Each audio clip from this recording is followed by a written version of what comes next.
Hello everyone and welcome to Hutch's Garage for episode 5 of the garage rescue of my granddad's 1946 International Harvester LB engine. In this video, the engine will be painted and a short history of the LB engine will be given. In episode 4, I finished installing the internal parts as well as the head and valve train.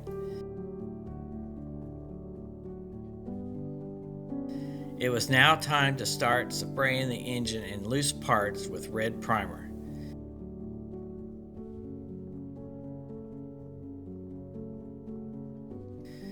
In the early spring, I took all the parts and set them up so I could spray them with the Case IH Iron Guard enamel number 2150, red. The flywheel was placed on a length of pipe so it could be turned as it was painted. After the paint had set up for a few days, the final assembly of the engine was made.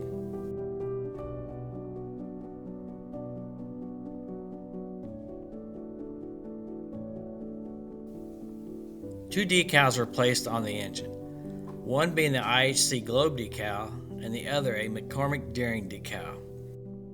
I learned later that the correct decal for the LB should be the one that has International on it. So I replaced the McCormick Deering decal with the International decal.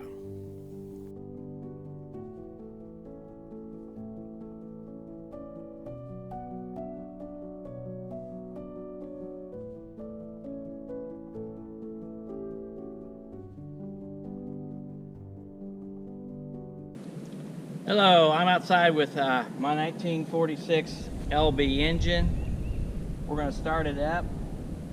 The first thing we need to do is check the oil level. To check the oil level, there's a plug at the rear of the engine. I'm going to open it up.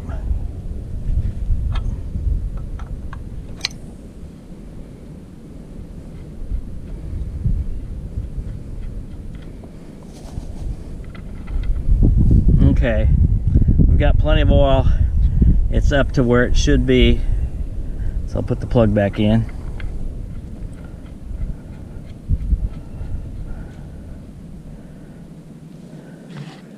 Tighten that up.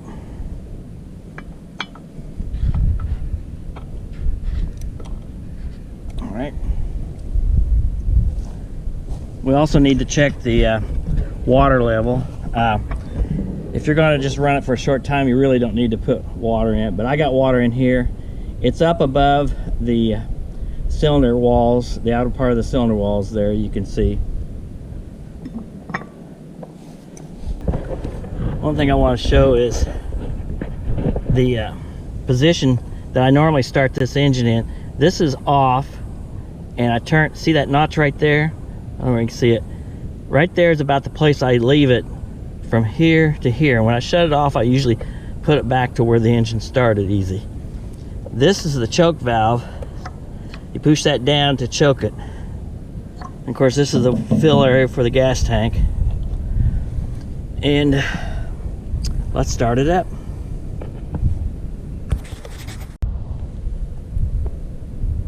All right, we're starting her up cold for the day. Grab a hold of the crank handle, pull it out. Oop.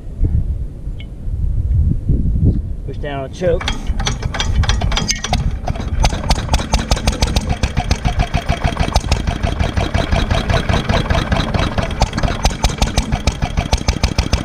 Cold, may need a little more gas.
like I say, I normally turn this back about where it was running, right about there.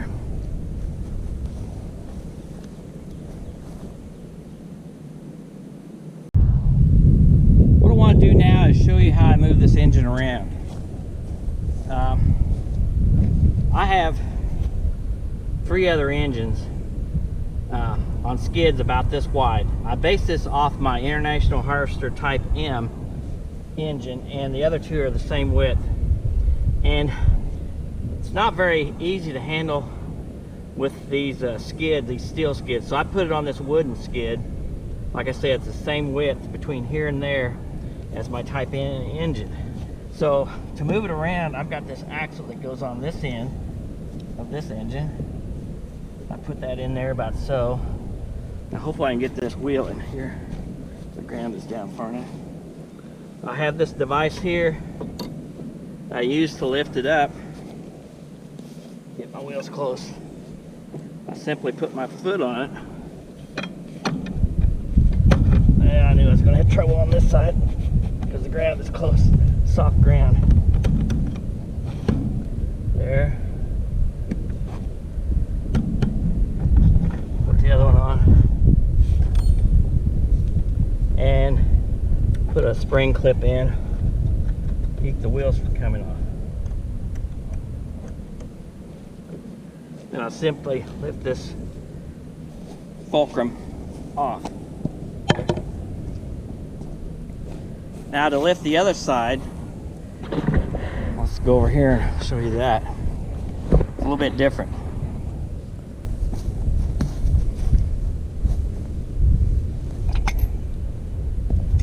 I have this caster system, okay?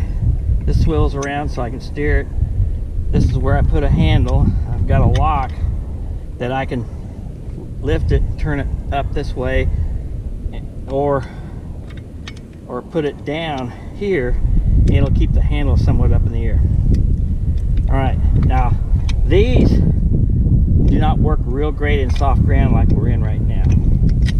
So we'll try to work this shaft here, and these are simply 1/2 inch steel, steel shafts, bar, whatever you want to call it.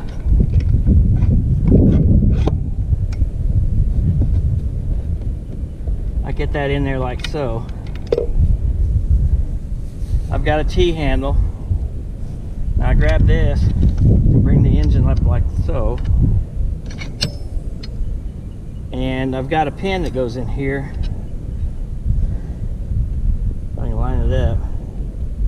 I'll probably do that after I get it up on these 3 wheels. So I just simply roll it over like so. And it's like that.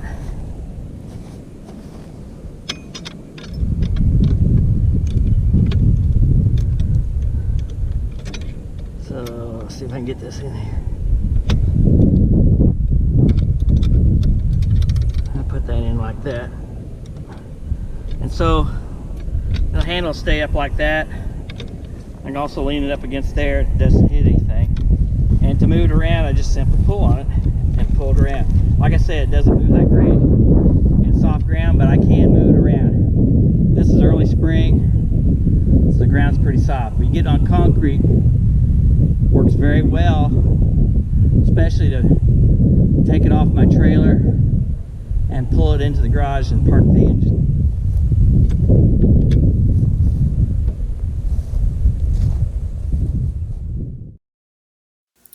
The following is a history of the Type LA and LB engine. The best information that I've found on the history of the Type LA and LB engines comes from Charles H. Wendell's book, 150 Years of International Harvester, copyrighted in 1981, and his book entitled American Gasoline Engines since 1872, copyrighted in 1983. The history of the Type LA and LB engine starts with the popular Type M engine. The 1.5 horsepower McCormick Daring Type M engine was a heavy engine for its size and was getting a little long in the tooth by the 1930s. First being produced in 1917, it continued to be built until 1933. The 10 horsepower engine ceased production after 1936, and the 3 and 6 horsepower Type M engines were built until 1937.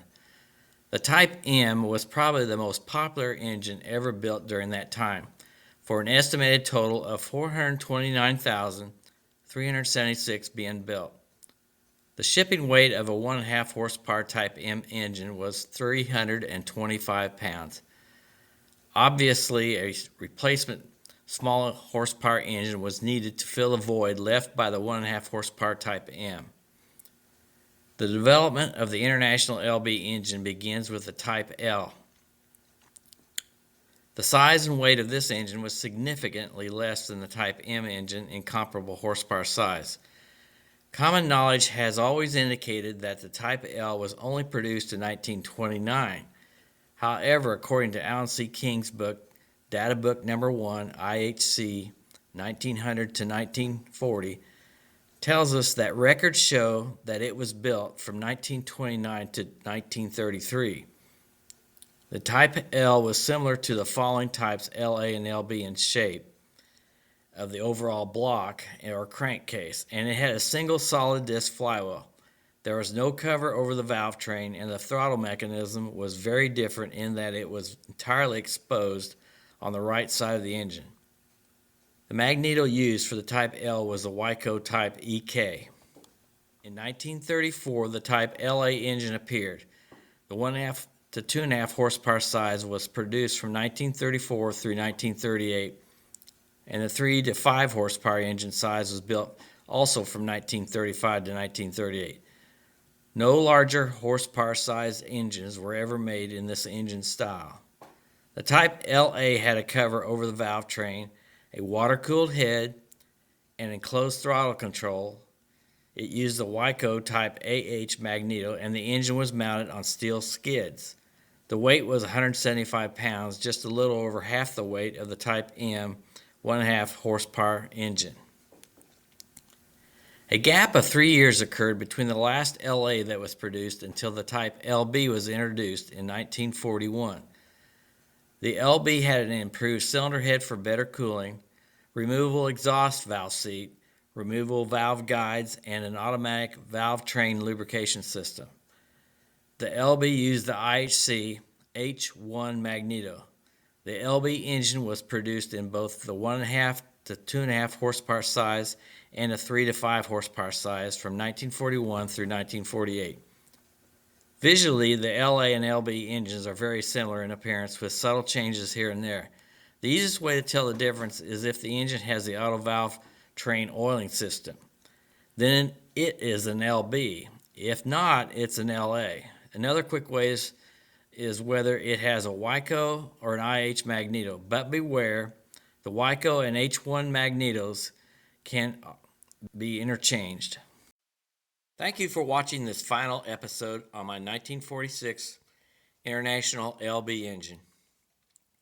If you like this video, please hit the thumbs up and subscribe to my channel. The next videos from Hutch's Garage will be on my 1954 International Harvester Farmall Super MTA tractor. Please join me as I give a history of this tractor and will then begin a restoration of the tractor.